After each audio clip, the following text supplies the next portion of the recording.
नमस्कार।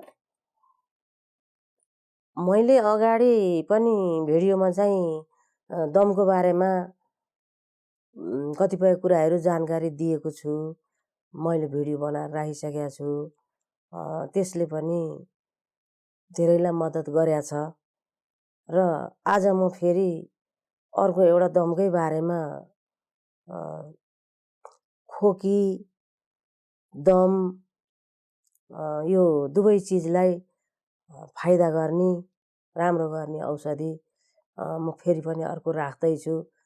त्यसले भएन उसले हुन्छ कि भनेर एउटा भनौँ यो औषधिले भएन अर्कोले हुन्छ कि भन्ने हाम्रो एउटा त्यो गर्न पनि पाइन्छ। त्यसकारण अब केद्वारा उब्जिया हुन्छ त्यो पनि त अब हामीले जाने हुन्नौँ। त्यसकारण एक चिजले भएन भने अर्को चिज गरेर हेर्न सकिन्छ। अब यसले असर गर्दैन।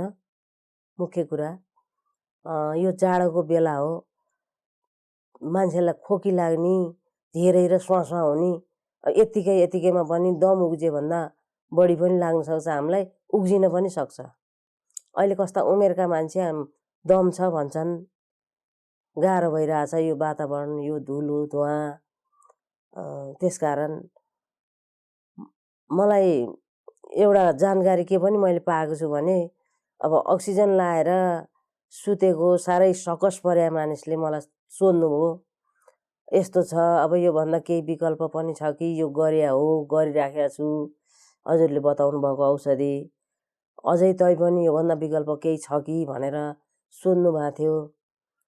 तर के हुन्छ भने अलिकति उमेर हट्टाकट्टा भएर हाम्रो बलले पनि उमेरले पनि पेल्न सक्ने टाइममा हामीले चाहिँ उपचार गरेर उपचार लाग्छ।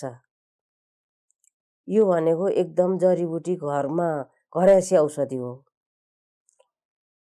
र अब जस्तै अलिकति उमेर पनि पाएको भइसक्यो, त्यस पछाडि धेरै नै गलेर ओछ्यानै परेर अक्सिजन बिना राख्नै नहुने भइसकेको बिमारीलाई त यो औषधिले निको हुन्छ भनेर मैले सल्लाह दिन पनि सक्दिनँ। यो औषधिको भर परेर हुँदैन पनि, किन भन्दा त्यो अप्ठ्यारो परिसकिया छ। जस्तै चामलबाट भात भयो, भातबाट नि माड भइसकेपछि कुनै चिजले पनि काम गर्दैन। त्यसमा चाहिँ हामीले ग्यारेन्टी लिएर यो कुरा यस्तै हुन्छ, यो गर्नुस् भनेर हामीले सल्लाह दिन चाहिँ सकिँदैन। हुनसक्छ केही मात्रा कम होला, जस्तै कफ नआएर गाह्रो भएको भए कफ पुग्लन सक्छ, त्यो मद्दत गर्छ यो औषधिले। र यो दम नै निकै पार्छ भन्न त्यस्तो मानिसलाई चाहिँ जब कि सिलिन्डर नै ल्याएर घरमा भयो नि सिलिन्डर राखेर अक्सिजन टुटाउनु नहुने, हस्पिटलमा लगेर सिलिन्डर लाएर राख्नुपर्ने मान्छेको लागि चाहिँ मैले यो कुरा यस्तै हो भन्न सक्दिनँ। म पनि आफै म दमको पीडित मान्छे हुँ। म आफै पीडित भएर नै मैले यी औषधिहरू जान्नु परेको हो। जसलाई रोग लाग्छ उसले औषधि जान्न पर्ने बाध्य हुने रहेछ। त्यसकारण म आज चाहिँ के औषधि बताउँदैछु भने राम्रोसँग ध्यान दिएर सुन्नुहोस् र यो पनि उपाय गर्नुहोस्। मैले अगाडि बताएको औषधि पनि गर्नुहोस्, त्यसले भएन भने यो पनि गर्नुहोस्। एउटै चिजले सबैलाई छुन्छ हुन्छ भन्न सकिँदैन। विकल्पहरू पनि हुन्छन्, त्यसले नभए अर्कोले हुन्छ भन्ने हुन्छ। र जानेको औषधि चाहिँ जानेको कुरा बताउन पाएदेखि रोगीलाई चाहिँ राम्रो हुन्थ्यो भन्ने हिसाबले मैले बताउन लागेको छु। यो पनि धेरै गाह्रो छैन, सजिलै छ, मान्छेले जताबाट पनि उपलब्ध गराउन सकिन्छ। यो अमला ल्याउनुहोस्। अमलाको दानाको बाहिरपट्टिको भाग चाहिँ निकाल्नुहोस्। त्यसलाई कुटेर फुटाएर त्यो भित्रको बिया, त्यो बाहिरी भाग अचार बनाएर खानु भए पनि हुन्छ, सुकाएर राखेर मुखमा चुस्ने गर्दा पनि मुख रसाउँछ, राम्रै हुन्छ। त्यसले असर त गर्दैन, भए पनि यो औषधिको लागि चाहिएको चाहिँ हामीलाई भित्रको बिया हो। त्यसभित्रको बिया, अमलाको दानाभित्रको बिया चाहिँ भनौँ एउटा अमलाको दानाभित्रको बिया 1 मात्रालाई गर्नुहोस्। र पिप्ला कहाँ पाइन्छ के हो भन्नु होला, फेरि सबैलाई थाहा नहुन नि सक्छ र यो थाहा चाहिँ हुन सक्छ, किनकि यो मसला पसलमा पाइन्छ। मसलाको पसलमा पिप्ला अवश्य हुन्छ।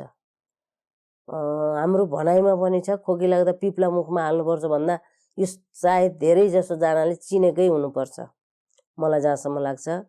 यदि चिन्नुभएको छैन भने पिप्ला भनेर मसला पसलमा माग्नुहोस्, त्यो पाइन्छ। र त्यो पिप्ला अलिक कम भन्दाखेरिमा त्यस्तै हो। पिप्ला चाहिँ एउटा केराउको गेडा जति, ठुलो केराउको गेडा जति होस्। एउटा अमलाभित्र बियाभित्रको चाहिँ त्यो गुदी होस्, अमलाको बियाभित्रको त्यो के अरे गेडाभित्रको त्यो बिया होस्। अमला जुन कुटेर त्यसलाई फुटाएपछि त्यो बाहिरी चाहिँ तपाईँहरूले जे पनि गर्न सक्नुहुन्छ, त्यो खान सक्नुहुन्छ, अचार बनाउन सक्नुहुन्छ, सुकाएर राखेर मुखमा राख्न सक्नुहुन्छ, त्यसले फाइदै गर्छ। त्यो भित्रको बिया निकालेको त्यो गुदी चाहिएको हामीलाई, त्यो र पिप्ला मिसाएर धुलो बनाउनुहोस्। र त्यति भइसके, त्यो 2 थरी भएपछि पाइन्छ भने विकासे मौरीको चाहिँ मह युज नगर्नु होला। विकासे मौरीको महमा चाहिँ फेरि औषधि हुन्छ भनेर यो चाहिँ हामीले आशा गर्नु अलि ठिक हुँदैन। लोकल मौरीको मह पाइन्छ भने धेरै राम्रो भयो। यदि लोकल मौरीको मह पाउन सकेनौँ हामीले भन्दा चाहिँ पतञ्जलीको मह किनेर ल्याउनुहोस्। र चिया चम्चाको 1 चम्चा बनाउनुहोस् त्यो औषधि र महसहित, जुन अमलाको दानाभित्रको गुदी र पिप्ला पिँधेर धुलो बनाउनुहोस्। मसिनो पारेर त्यो धुलोमा, त्यो महमा त्यो धुलो राख्दाखेरि 1 चम्चा होस्, चिया चम्चाको, ठुलो चम्चा लिनु पर्दैन, ठिक्कको चम्चाको 1 चम्चा होस्। 3 चिज गर्दा त्यो चिज बिहान र बेलुका सके त 3 टाइम खान पाए झन् अलिक चाँडै हुन्थ्यो। अब यो 3 टाइम खाने यदि सम्भावना भएन भने 2 टाइम त अवश्य सकिन्छ। अमला किनेर ल्याउन पनि पाइन्छ। यदि गाउँघरमा हो भने आफ्नै बुटिनमा वनपाखामा खोजेर ल्याउँ भने नि पाइन्छ। त्यसकारण यो अमला पनि दुर्लभ चिज चाहिँ होइन, त्यो खोज्न सकिन्छ। पिप्ला भनेको त झन् मसला पसलमा पाइने भयो, त्यो पनि दुर्लभ चिज होइन। आफ्नो रोगको लागि यति चिज खोजेर हामीले जम्मा गरेर ल्याएर औषधि बनाएर खायौँ भने खाँदै जाँदाखेरि यो जुन मेडिसिन जस्तो एकचोटि खाएपछि दिनभरिलाई स्वास पनि हुँदैन भन्ने जस्तो हिसाबको त यो हुँदैन नै। हामीले यसलाई चाहिँ निरन्तरता दिएर यो अलिकति ल्याएर मजाले घरमा सुकाएर राख्दा पनि हुन्छ।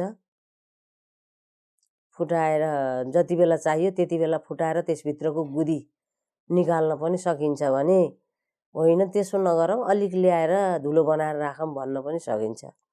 आफूलाई कसरी सजिलो लाग्छ, रोग लागेपछि हामीले आफै उपचार गर्नलाई चाहिँ तरखर गर्नै पर्छ।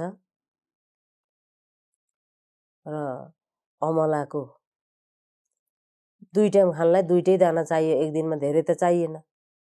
3 टाइमै खान सक्यौँ भने चाहिँ धेरै राम्रो हुन्छ। यदि 2 टाइम खायौँ भने नि हेर्दै जानुहोस्, खाँदै जानुहोस्। यो जडीबुटी हो, आयुर्वेदिक औषधि हो। यसले न त हामीलाई असर नै गर्छ, यति दिन पछिसम्म खाँदा असर गर्ला कि भन्नु त पर्दैन। खाँदै जाँदा अब त दिन पनि तात्दै जान्छ। यो चिज खाँदै जानुहोस्, जब ठिक हुँदै जान्छ, निको हुँदै जान्छ, एकदम यो 2 महिना 3 महिना 4 महिना जति पनि खानुपर्ने हुनसक्छ। आफूलाई कस्तो खालको दम लागेको छ, कति समय भयो, अब धेरै गढिँदो धेरै पुरानो छ भने धेरै समयसम्म हामीले औषधि खानै पर्छ। यो कुरालाई ध्यानमा राखेर यो औषधि खोजेर बनाएर खानु हो भने यो औषधि खोज्न पनि दुर्लभ भएन। एउटा अमला किनेर ल्याएर मह ल्याइसकेपछि औषधि तयार भयो। पिप्ला एक दिन किनेर ल्याएर राखेपछि दैनिक धेरै होइन, एउटा केराउको गेडो जति पिन्ने एक मात्रालाई कति कति खाने भनेर पछि सोध्नुभन्दा अलमल्ल हुनुभन्दा मैले यो बताएको छु कि यो खाने विधि यसरी हो भनेर। एउटा केराउको गेडो जति पिप्ला होस्, एउटा अमलाभित्रको गुदी होस्, त्यसमा महसहित गर्दा चिया चम्चाको 1 चम्चा बनाउनुहोस् र यो रेगुलर निरन्तर खाइरहनुहोस्। थाहा हुन्छ हजुरहरूलाई यो कस्तो अचुक औषधि रहेछ, दमको लागि त रामबाणै रहेछ नि भनेर भोलि मलाई नै हजुरहरूले भन्नुहुन्छ। मलाई यो कुरो थाहा छ, तर गरेर चाहिँ हेर्न पर्यो। गाह्रो मान्नु भएन।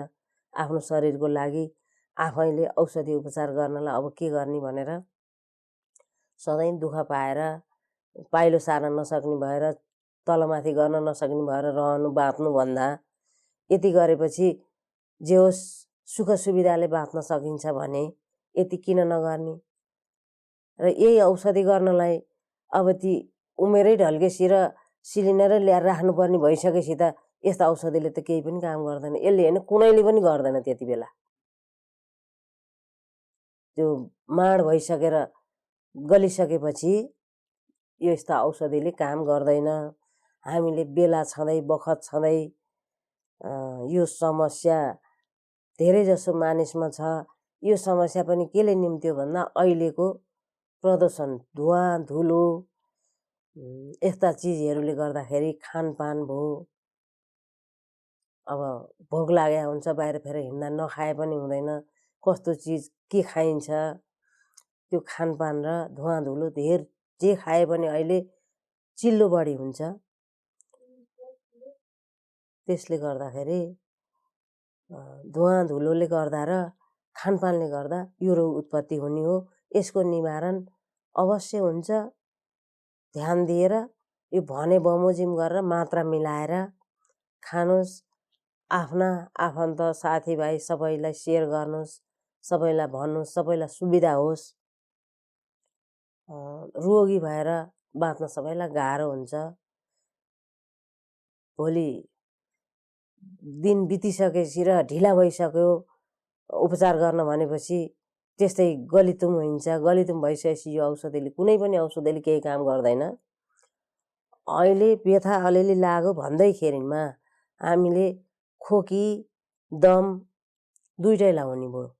यही एउटा औषधिले खोकी पनि निको हुन्छ, खाँदै गइरहेपछि दम पनि निको हुन्छ।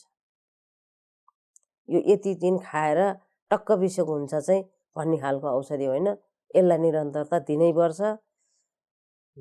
1 महिना 2 महिना 3 महिना 4 महिना कति खानुपर्छ त्यो चाहिँ मैले अहिले यति नै खानुपर्छ भन्न सक्दिनँ।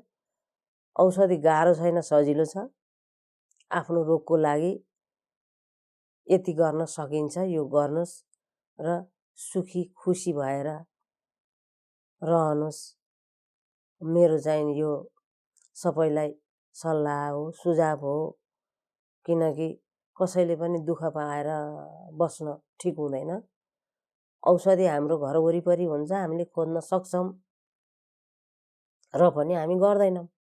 थाहा हुँदैन।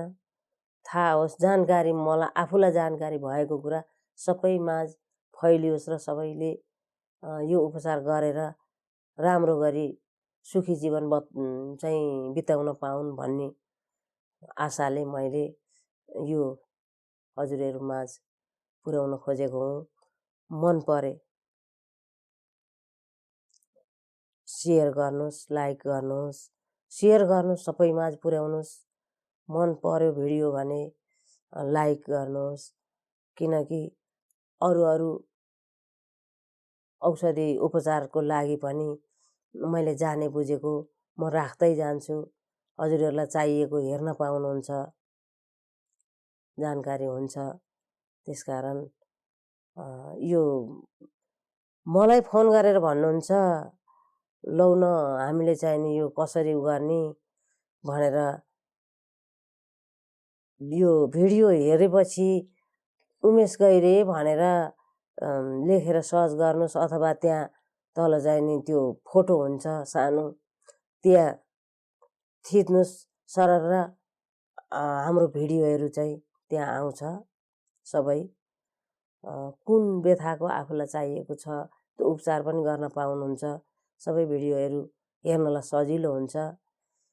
मलाई सोध्नुहुन्छ यहाँ फोन गरेर, लौ न कसो गरी हेर्ने भन्नुहुन्छ। अब मैले कसो गरी हेर्ने भन्ने हो र, त्यति त चाहिँ हजुरहरूले पनि त्यो जानेकै कुरा हो, जान्नुपर्ने कुरा हुन्। मैले काम लाग्ने एकदम महत्त्वपूर्ण औषधिहरू चाहिँ हजुरहरूमाझ ल्याएको छु। यसको लागि हेरिदिनु भएको छ, मन पराउनु भएको छ। कतिजनाले हामीलाई बिसोक भयो, यस्तो राम्रो हो भनेर फोनमा पनि भन्नुहुन्छ, कमेन्टमा पनि लेख्नु भएको छ, धन्यवाद दिनुभएको छ। धेरै खुसी लागेको छ। राम्रो छ हेरेर यो पनि उपचार गर्नुहोस्, राम्रो हुन्छ। फेरि अर्को भिडियोमा भेटौँला। त्यहाँसम्मको लागि धन्यवाद।